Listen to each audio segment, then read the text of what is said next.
particular player. If he's playing with this one, if he's playing with that one, you can unlock him. If this one plays with him, it will unlock him. I'm talking about the guy, Pogba. The guy, I don't know whether it's padlock, Agadangodo, or Coast padlock. But one way or the other, we keep hearing when Van de Beek came, they will unlock him. Fred came, they will unlock him. They brought McTominay from the academy, they will unlock him.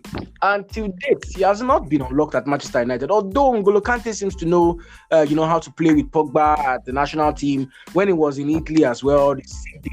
All right, anyway, you're welcome to Strictly Sports. My name is Johnbinho, the hard tackling and the super dynamic midfield maestro, a combination of Makaleli and Xavi, N'Golo Kante and Trepello, where intensity, international craftness and guile. Today it's a full house. Raymond is here, Rotimi is here, Akachukwu is here, and we are starting with Paul Pogba.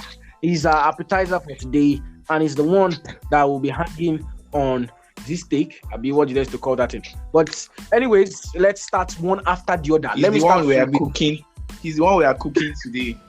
I don't cook anybody. I don't defend the realm. I don't want to defend my guy. No, on my watch. See, hey John, I'm going to come for you first. With your introduction. This unlocking term you guys have been using on Pogba over the years is quite very, very disrespectful for somebody who is part of the players that have the most progressive passes and progressive carries of the ball in England. Not only in England and in also the European top 5 leagues. You guys disrespect Pogba so much. If you people were white, I would have called you guys racist because, guy, you guys just come for the poor lad week in, week out. Ray, can I talk? No, see, okay, say what you want to say. There's nothing new people want to say. It's only the fact that it's not consistent, blah blah blah. Meanwhile, chill, guy, chill. See, my dilemma with Pogba is a great play. He has great talent or ability or potential, but we have to see it enough. Do you understand? Like, okay. Even in Man U, we've seen it. We see it in flashes. Like, everybody knows how good Pogba is. Don't get it wrong. Like, nobody's doubting that ability-wise, Pogba is one of the best midfielders in the world. You understand? Ability-wise. But we cannot work with ability-wise and things we see in flashes. We cannot work with that. Okay, now, are you ready to have this conversation? Are you ready to have this conversation? Game out. Like, he never comes through. Like, he hardly ever comes through for his team. Before you start, I would like to take the lead on this, Ray. Could you let me take the lead on this? Oh yeah, speak. Okay, so firstly, I will destroy this whole consistency and flashes of brilliance. I will point it out to you that the problem with Paul Pogba is Manchester United and not the other way around. He has been successful everywhere he's been to. At Juventus, every single year he played there, he won the league title. The first year he played an average of, I think if you sum up do the averages, he played 90 minutes in their league, and there are 38 games in the league. They won the league. In 2013, he won the Golden Boy. In 2015, he topped the assist chart. He was crucial all throughout. Let's not forget, it was crucial all throughout his stay at Juve. The moment he stepped foot in England, he was castigated from his first game up until today. If Bruno Fernandes plays trash, we never talk about it. But when Pogba misses a pass, it's Pogba's fault. You pair him with a midfielder that doesn't know his left from right in Fred, and you expect him to play well. He's a central midfielder, for God's sake. We know that Pogba has more attacking tendencies than defensive tendencies. You can't expect such things. Yeah. To buttress your point, you've said partially what I want to say. One, the only thing I will tell you that happens to Paul Pogba's performances in Manchester United that he is not happy. That is just the English, because this same Pogba plays for France during his spell at Manchester United. The definition, the simple term of the French setup is that they are all happy. They allow them to do whatever they want to do. If Pogba dies his head today, they will, in the English press will carry it. If Pogba plays the ball with his child, the English press will carry it. The same Phil Foden babbed his hair for Euros 2020. Nobody talked about that, how the hair is going to affect his play. But let Pogba just dream of a baba. Of a baba. So John spoke about the carrying thing. So now, Rotimi, you talked about Juventus here. Raymond talked about France. Okay, in Juventus. No, I'm not saying about France. I'm saying that it's not. Chill, bro. Chill. I heard you. Do you think his performance in Juventus had anything to do with the system he had around him? And Yes. do you think his performance in France also has something to do with like the system or the players he has around him? Yeah. Definitely. Let me explain to you now. In France, but let me start with the French team. The French team, they play 4-3-3 formation. They play the 4 defenders, the 3 midfielders of mainly Pogba, Conte, and maybe Rabiot or what is this guy's name? The one in Bayern Munich. What's that boy's name? Tolisso. Now, when Pogba is in the French setup, everybody knows what they're supposed to do. See, have you ever heard that in the French setup, they're talking about whether Pogba is creative or is defensive? No, everybody does their job. Kante is doing his job. Tolisso or Rabiot is doing their job. Pogba is doing his job. I understand that because wait, let me finish. Tactically, but it is Pogba, Tolisso, and Kante that is in the middle.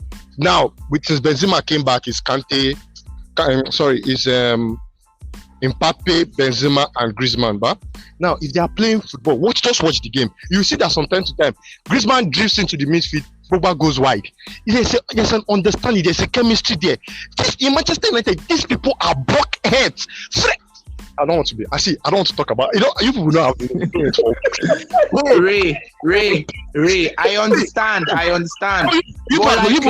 let me just point out. Let me just quickly lay out 3 things. Since Pogba has stepped into Manchester United, there has not been a midfielder half as good as him since Bruno Fernandes came in. Since Bruno Fernandes came. Okay. Now you're going to another place, but like. Let's just stick with Pogba. Let's not start with comparisons. Let's just focus on Pogba first. Let's not start with comparisons. How will you live playing with my Andre Pirlo and Arturo Vidal to come and play with That's what I'm about to tell you. You're saying that Pogba performed in Juventus. Like, Yes. do you understand what he had around? That's what I'm telling you. You have Vidal. That's the thing. You're not That's the best possible. Because you have Pello,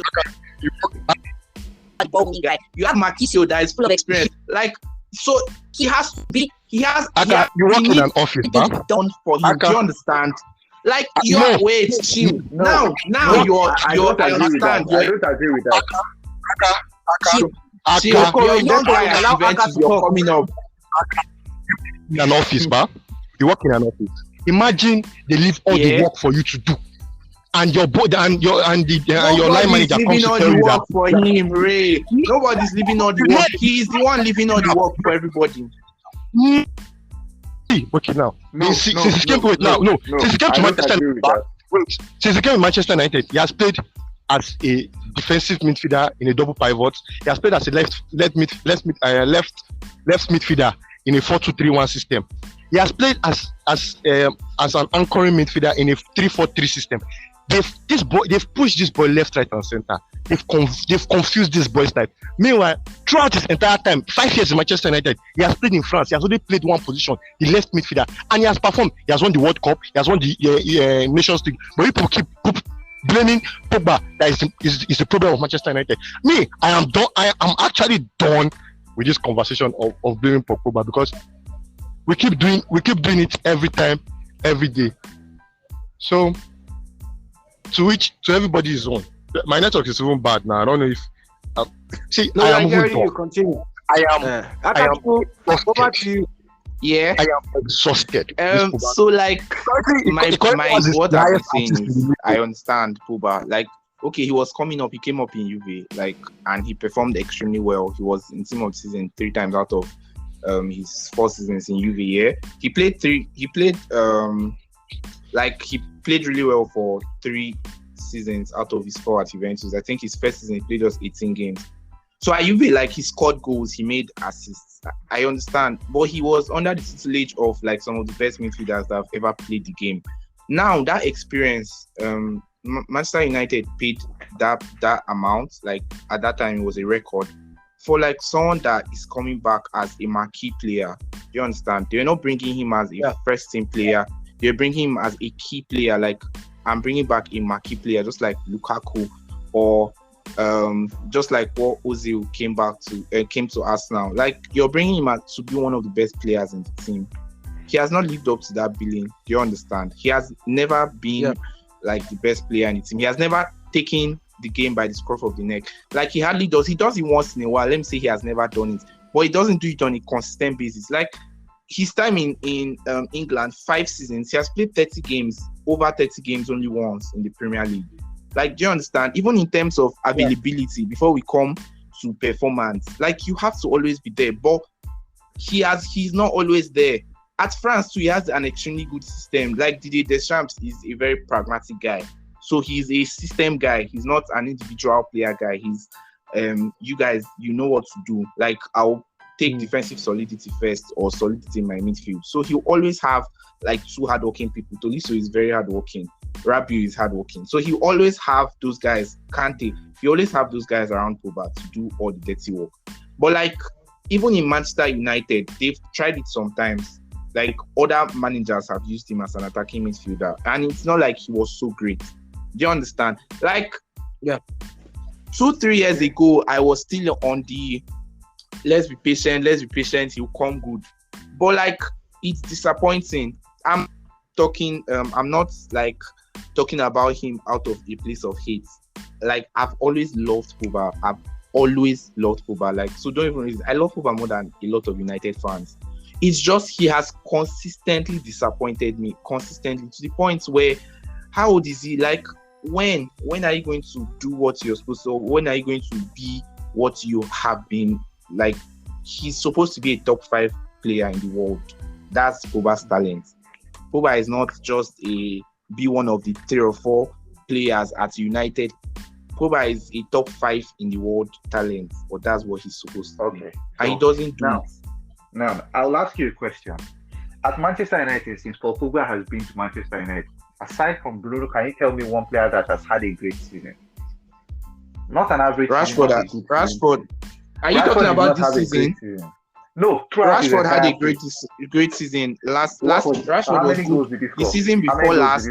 The season before last and last. Like, don't think about it, but he carried the team. Did he win the Golden Boot? He carried the team for large periods of the season. That was not a great season. It's just a really good season. I didn't say it was a great season, but like, he carried the team. Rotimi. Yeah. So what I'm trying to tell you is, the standards you raise for Pogba is a marquee player, we agree. But the standards you raise for Pogba and the resources you put beside him, even Cristiano Ronaldo could not be successful at Juventus. He won 3 Champions Leagues in a row at Real Madrid and left the next season and went to Juventus. Spent 3 years at Juventus, could not win the Champions League. Is it his fault? It's not his fault. He played his role, played it brilliantly well. But if you don't have the right pieces around you, he was playing with Rabiot and Bentancur. If you don't have the right pieces around you, you can't be successful. Let's look at it. Fred and Scottie. For any of the top 6 sides in England. On the bench. I'm not talking about starters. On the bench. Any of the top 6 sides. They'll be on the some teams for Arsenal. They'll bench, one of them will bench Lukonga. Arsenal is not a top 6 side. Arsenal is not a top 6 side. Okay, Arsenal. Oh, you agree? Arsenal is not a top 6 side. Arsenal is a top 6 side guy. Stop, Abeg. Let's what's wrong with this brother? Let's continue, please. All right. You place terrible players beside him, he won't perform to his standard. It's just the way life is.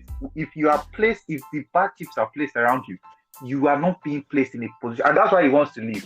I also support the movement. I want Pogba to leave Manchester United, move to a club like Juventus where he is loved and where he'll be surrounded with the right pieces. Move to a club like Real Madrid. What are the right pieces in Juventus? For Pogba, you can't like he's complaining about United midfielder. Like Juventus are rebuilding. Obviously, they are going to buy the right people. Who are the building? Locatelli. They have Locatelli that just came in. Okay. Obviously, they are going to. I'm Bentancur, Rabiot. No. I'm hearing that they're also getting rid of a Rabiot. So yeah, I heard they are trying to get rid of Ramsey too. Yes. But so once they are done and once they are rebuilding, No, the French national he's not going to play with Rabi. John, please. Rotimi, you have a valid argument, yeah. You have this your at Manchester United. Manchester United has been shit almost throughout when he was there, or have been bad. Pardon my language. Have been bad. So that's a very valid argument. But at the same time, he could have done better.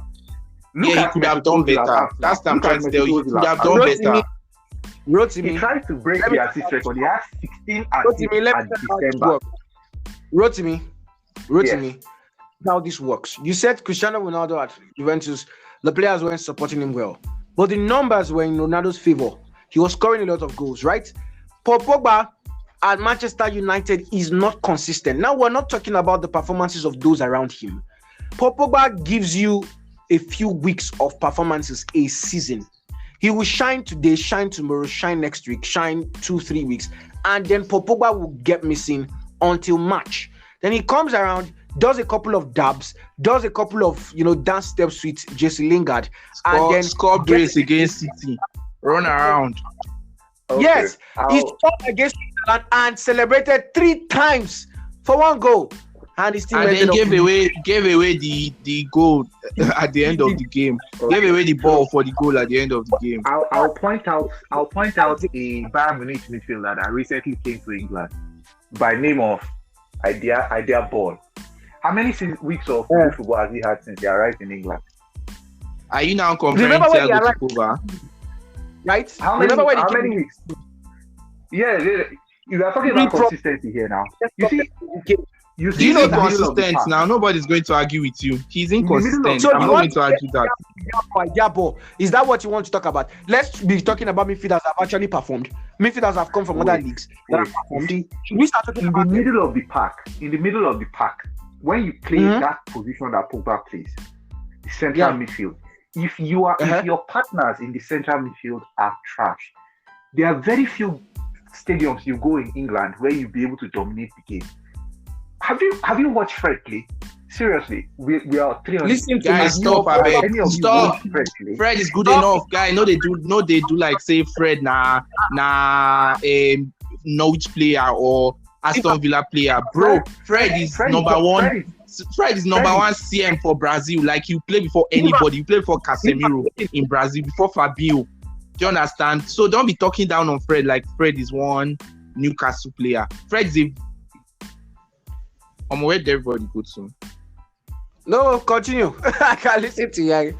I can hear you. At one point, they should be able to join us back. Okay, so like that's just the thing. I don't even get why they talk. Fred is more than a good enough partner. Like, if you're in a midfield with Fred and Bruno Fernandes, that's more than good enough. Let me catch him now. Is Bruno playing in this same team of super players? Okay. Rotimi,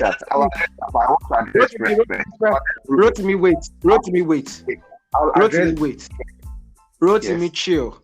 Is Bruno not playing in this same midfield of super players? I don't want to forget my point, so I'll address the Bruno. Why I agree. Bruno is performing now? Why is he performing like a play dancer? But wait, I will address it, but just let me finish addressing Fred. Fred, number one, is being played in a position that is not his. Fred is not a ball-winning midfielder. Fred cannot speak. I thought you were talking about Fred. So, Akachukwu, you can continue. Yeah. Like I've said mostly what I want to say about Pogba. He's not just consistent enough. As much as he's talented, he's not consistent enough.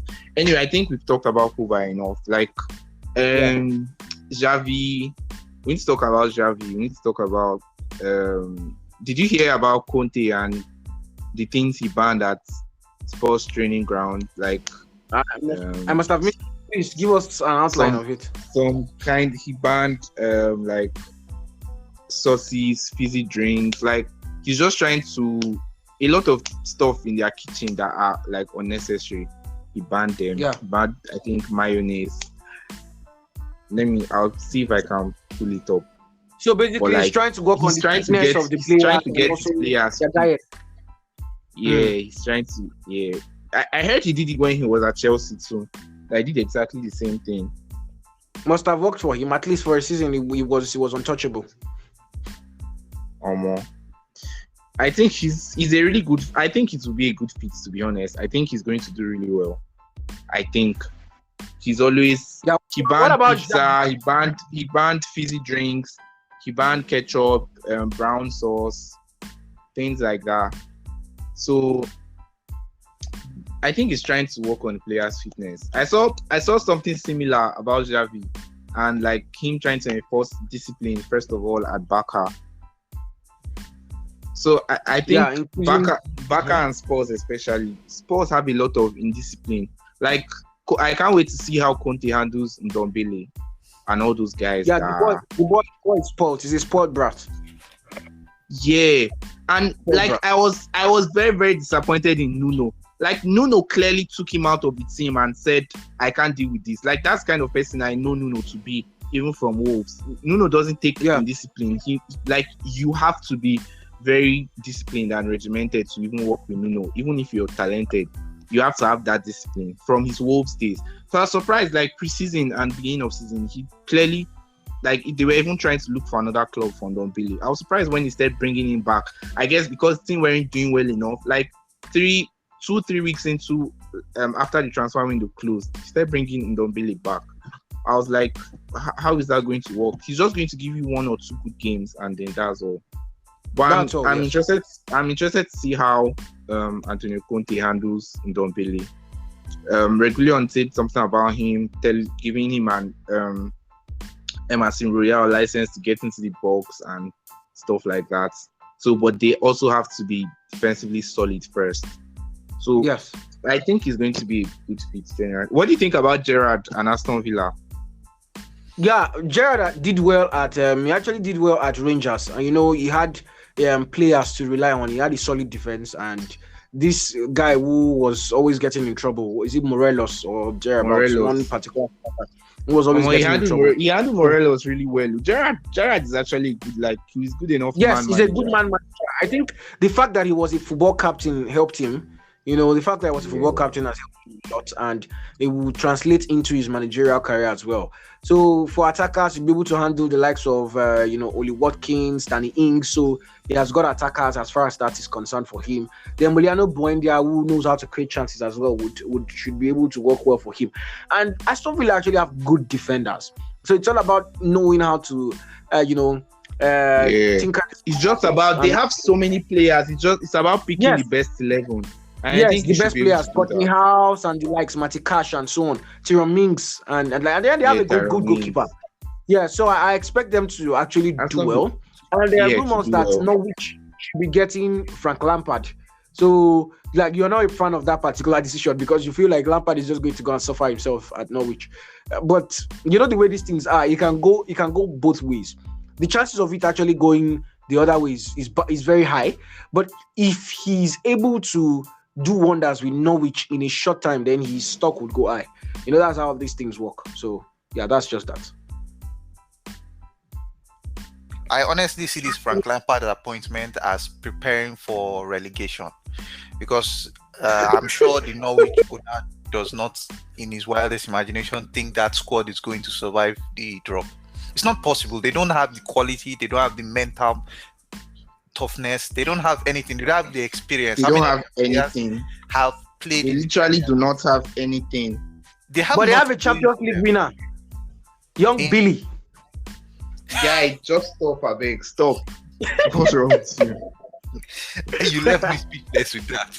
He can't even stay on their bench. Billy Gilmore. He's on their bench. The coach is not just serious. I had him on my fantasy Premier League team, thinking he was going to be the secret ingredient. Why would you have? Why would you have Billy Gilmore, guy? Register a deep line playmaker. Why would you have Billy Gilmore your FPL? Why are you embarrassing your team? How wrong was I? You were wrong from anyway, the thing with Lampard, I don't see any sense in it. I think Rotimi is right. He just has to be preparing for a relegation. If Lampard takes it, then what I would think his thought process is when I get relegated with them this season, definitely he's getting relegated this season, he would the owner would give him time and resources to like bring the team back up and then Yeah, just like he did try in his to last invest. club. Yeah, but like try to this time, maybe the owner has assured him that the next time they are coming up, if they're able to come up, he'll try to invest. That's the only sense I can see, because I don't see Lampard as a person that would be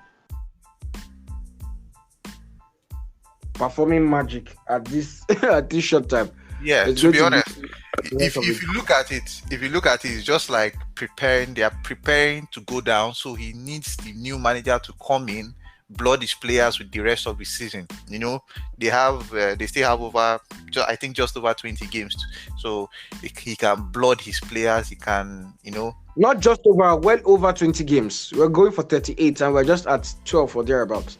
yeah, that's true. A lot That's of my- mistakes. Yeah, but to be honest, that's Your that's mathematical all I capacity. see. That's all I see happening. John, what do you think about the recent upturn in fortunes for Arsenal and Mikel Arteta? Yeah, I guess it was a matter of belief. There's a place you get to, and you cannot go lower. You understand? Like when they say stoop to conquer.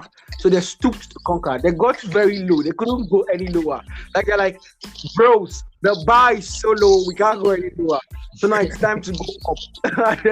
They had to, step it up because they had nothing to lose anymore. So the pressure wasn't there anymore. Like, anything will go happen. So we could just switch up. So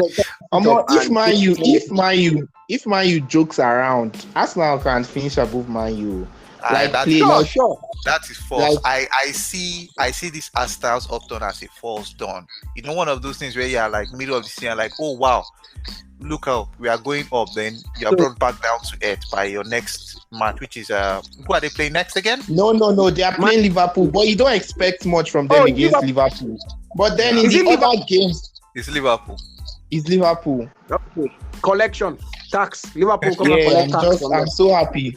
Like after this West Ham game, we needed like snacks like Arsenal. We have to like relax and chill.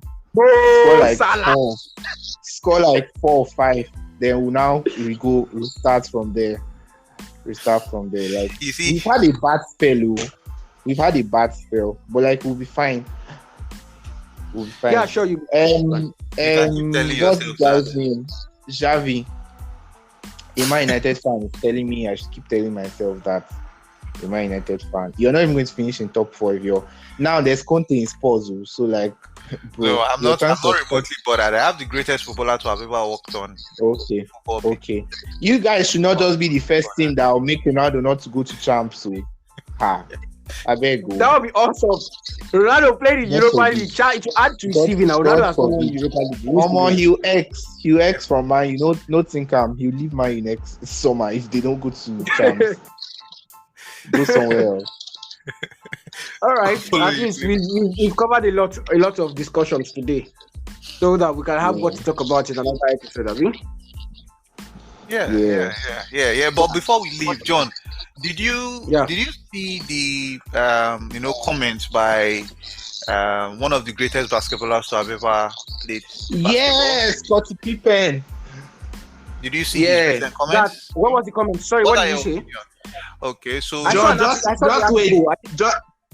just wait. Let me read it for you. Like you have, I have to read it word for word.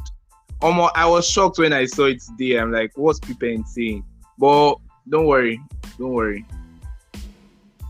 Playing this thing for me now, very soon. Okay, so he said, I may go as far to say Mike ruined basketball. In the 80s, on the playgrounds, you'd have everyone moving the ball around, passing to help the team. That stopped in the 90s. Kids wanted to be like Mike, in quote. Well, Mike didn't want to pass, didn't want to rebound or defend the best player. He wanted everything done for him. That's why I always believed LeBron was the greatest player in this game. He was the greatest player this game has ever seen. He does everything and embodies what the game is truly about. Scottie Pippen. What do you have to say, John? Yeah. Did any of you watch The Last Dance?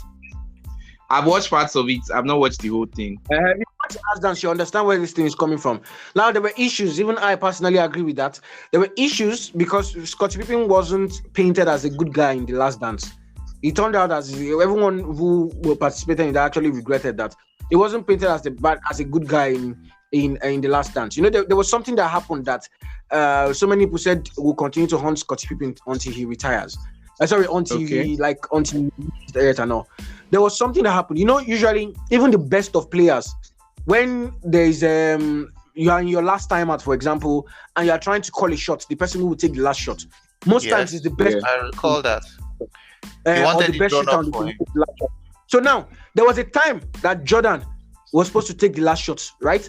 But he told, like, they all agreed that the best 3-point shooter on the team was Steve Kerr. That's the present Golden State Warriors coach. And then they were like, let Steve Kerr. We are talking about a shot that would determine their season. You know? They were like, let Steve Kerr take this shot. And Jordan was like, yes, Steve Kerr is going to take it. So they gave Jordan the ball. Everyone followed Jordan, thinking, it's Jordan that will take this last shot now. It's Jordan, clutch guy. And then Jordan saw Kerr open and gave the ball to Kerr. And Kerr shot and got the ball in. And they won the game. Now, when Jordan, I think, wasn't around, that time he took his break, the baseball, after the murder of his dad, and he was on his baseball, adventure. Yeah. There was a point in a particular game as well. Pippen, obviously now the best player on the team, is supposed to be the one to take the last shot. They told Pippen, this thing, Phil Jackson said, Pippen, you're not going to be the one to take the shot. So and so will take the shot. Pippen was so angry that he didn't get on the court for the final moments of the game. He started off, and he was terrible, that he knew he had made a very big mistake and that was going to haunt him. So Pippen has an ego. As much as we want to he has an ego. So that ego, there was a lot that was hurt, especially during the last dance. Yeah, I heard. Apart from him, some of MJ's teammates, like, they also felt a kind of way about the way Last Dance portrayed MJ. Like, he wasn't nice on them. Yeah. There was a particular guy, an Australian, for Mike to, like, as in after they had released, the production had already been, like, it had been ongoing and everything. They had settled things. So it was just a matter of releasing it. So after releasing it and watching it, that was when Mike now realized that, like, MJ realized that, there was a lot of stuff that we did wrong here. So this particular Australian guy, they didn't grant him as much airtime as they should have, because he also contributed in the second repeat. So in the guy's documentary released some months back, MJ made sure that he delivered an interview, like a whole episode. He did an interview in person. They said these are interviews that usually it might be over just audio, or you just send your representative. MJ appeared and did just so that he would try to make up for the mistakes that he made in the past and all. So it all depends on how people want to look at it. But I really don't like looking at subjective comments. It's like Skip Bayless. Skip Bayless does not like LeBron James. Everyone knows that. So whatever LeBron James does, if LeBron James goes outside today, Skip Bayless will come out and say LeBron James stayed outside for over 2 hours and he took in the oxygen that a random kid on the street should have taken in. And why would LeBron James be outside? Everything LeBron James does, Skip Bayless, goes against LeBron James. So I agree with most of your points. I agree. But are you going to deny the fact that Jordan played hero ball? Had high ball. Okay, wait. Let's talk about hero ball here. Do you know Jordan is one of the 3 players to have won Defensive Player of the Year? You don't win Defensive Player of the Year if you are avoiding guarding. If you watch The Last Dance, I asked you whether you watched The Last Dance. Last Dance, they will tell you that. Wait now, MJ will be the one to tell you, I will guard the best player on this team. That's why you didn't watch The Last Dance. John. So it's obvious that, like I said, the comments of Pippen were from a side when I was talking about hero ball. When I was talking about hero ball, I'm not just talking about defensive plays. I'm talking when you are drawing offensive plays for last shots of the game and things like that. Okay. Jordan was like the late Kobe. You understand? Hero ball. They wanted to take the shot because they were obviously the best shooters on the court. He could get to the basket. He could make a fadeaway. He was unstoppable. Basically with his fadeaway. So did you have a problem with that? Yes. Do you have a problem? I had a huge problem with that, to be honest. Because Akachukwu, do you have a problem with that? Not really. When you play hero ball, that's the difference between LeBron James and Michael Jordan. When you play hero ball, you get on the court. How many Michael Jordan get to an army? Wait, allow Rotimi to talk. Chill.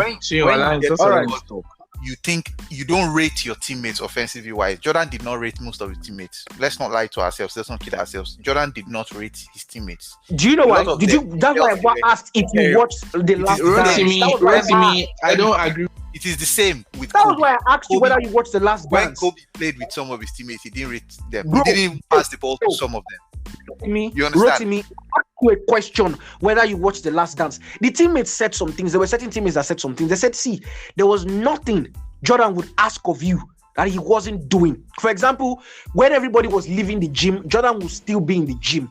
Before they came to the gym, Jordan would still be in the gym.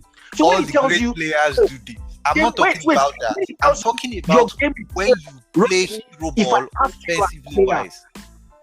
Rotimi, let me break these things down. You know, we've all spoken here now. Let me break this thing down. As far as Jordan, I watched The Last Dance from the beginning to the end.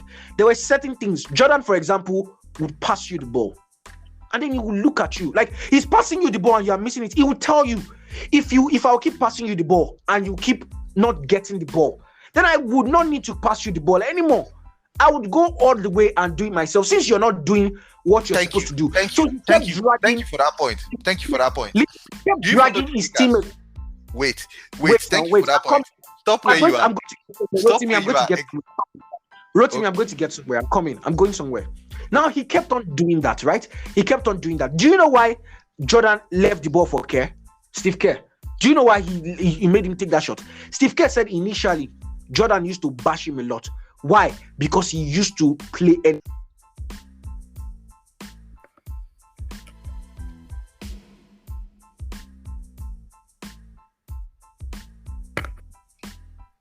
Yes.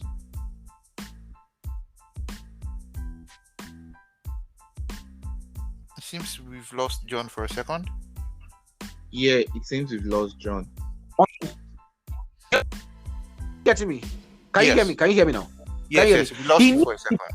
Yeah, okay. He knew Steve Kerr had worked on himself.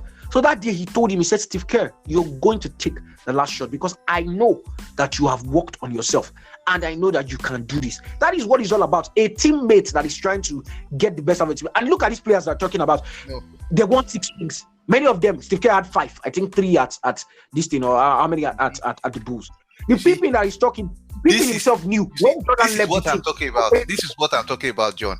You see, there's a difference in mentality. You see, when you try to get the best out of your player, you follow the Lakers last year. KCP had a horrendous year. What LeBron did in the beginning of the season, what he tries to do is to get his teammates going. So he gets them open looks. He focuses his entire game instead of scoring. He trades them. Let me finish. He trades. What do you want to talk about? Flaws in players. He trades players that are not playing well. Let's be honest here. I allowed you finish now. Let me finish.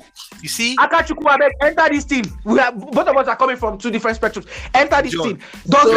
So wait, can I speak? Can I speak? The thing is, both of you are half right. So Pippen is wrong. John, can we want defensive player of the year? Okay, yes. Jordan won defensive player of the year. So like Jordan was a beast, even defensive wise, he was a hard worker. So he was among the highest guys. A lot of things, Pippen. There was a season this season he won defensive player of the year. He had the highest steals. Like he led the league in steals. He's the only person that led the league in steals and in scoring in the same season. So like he was a beast. So it's not like he wasn't a hard worker. He was a hard worker. So like I understand what Pippen is saying. Pippen is talking out of a place that he never really got enough recognition. That is like Pippen was one of the best. He's one of the best players to have ever played the game. Do you understand? Yes. Any other person, if Pippen was with any other person, they would have been on the same level, except maybe LeBron. That's right. If Pippen and Kobe played, it would have been something like Kobe and Shaq. They would have been kind of on the same level. Pippen was great, but he needs to understand that this person that is beside me, that is taking all the acclaim, he's the greatest player to ever play the game. Please, let's not go that far. Akachukwu, look at this, for example. Look at this. You know, in between years, MJ went to play baseball. You remember, right? 94.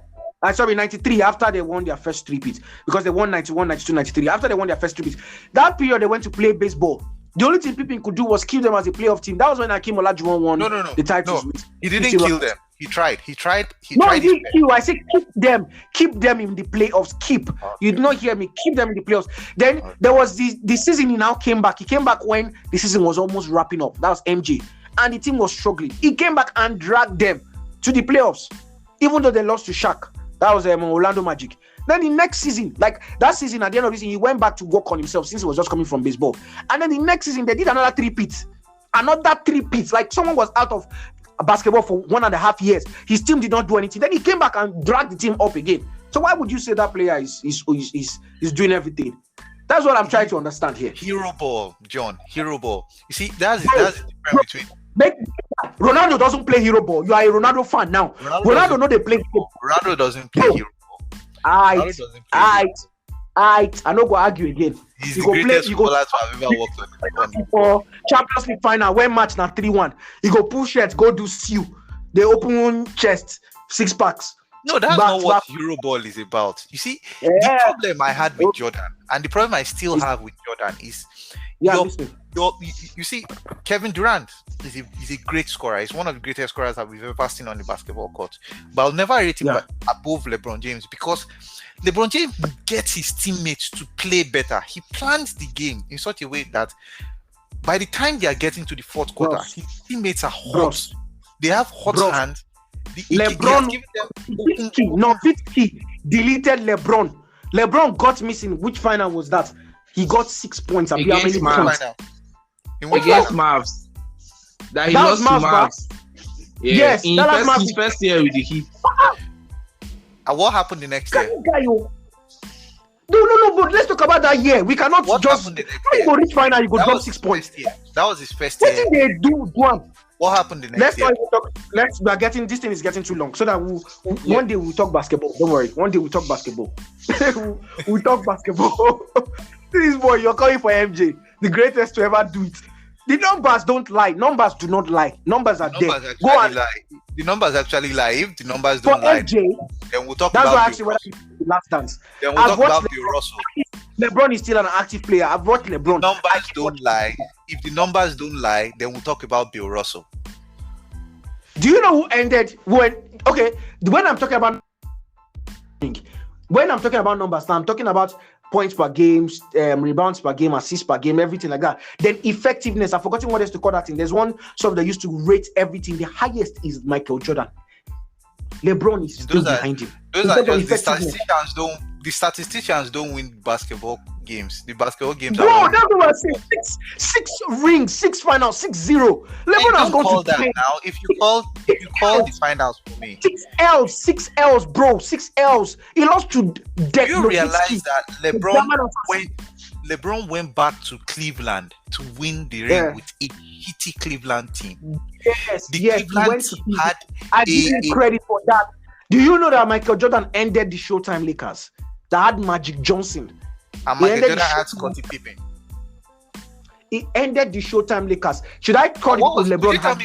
What was Michael Jordan's rings? Should I call LeBron having what his rings? LeBron had. What was Jordan's record without Scottie Pippen in the playoffs? No, we don't do like that, bro. Let's do that now. LeBron. I think LeBron has one or something. LeBron had flash. He had flash. You know, LeBron had flash. I'm asking you. LeBron he had Bosch. He had Ray Allen. Now, when we're coming down, LeBron had Kyrie Irving at one point. He had Kevin Love. Bro, we can call players. Now, LeBron had AD. Without AD, LeBron would have done jack. He would have not done anything. LeBron has won rings in how many? At Lakers, LeBron did not make the playoffs when he was not there. LeBron no make playoffs, guys. LeBron was injured that year now. Come on, let's wrap it. We're talking about the basket. He was injured that year. Don't run. No. It's too long now. It's getting too long. How many people do you want to listen to this? It's getting too long. We'll come back because you are taking it faster. These numbers are there. You are becoming blind. All right. Akachukwu, thank you very much for. Yes, boss. Rotimi, it was a good one. We'll talk again about this LeBron, all these LeBron you're making us. We'll talk again. All right, thank you very much for listening to us on Strictly Sports. From football, we moved to basketball. That's why we call this Strictly Sports. For those who are thinking we've been talking about football alone or all of this. Wow, Rotimi is his name, and then Akachukwu as well is his name. Johnbinho is my name, and I'm the super dynamic midfield maestro. Don't forget to spread kindness wherever you find yourself. Bye for now.